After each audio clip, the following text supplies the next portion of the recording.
du latin civilis qui signifie relatif aux citoyens, à ses droits. Par extension, comportement sociable, civilisé. Quand on utilise le mot incivilité, on désigne le plus souvent une population qu'un comportement.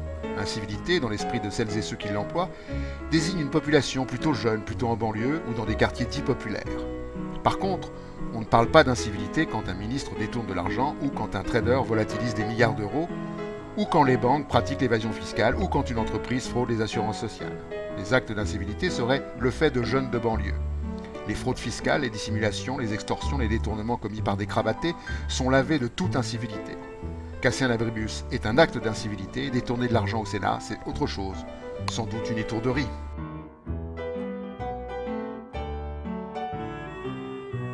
Si l'incivilité, pour reprendre l'étymologie, c'est une absence de comportement civilisé, alors le mot est adéquat pour désigner la société contemporaine, une société incivique.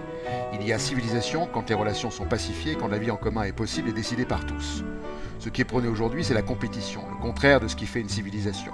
La compétition est une incivilité, un signe de notre temps, syndrome d'une dégénérescence. Magnifier sa propre incivilité et se plaindre de celle des autres. Curieux, non ?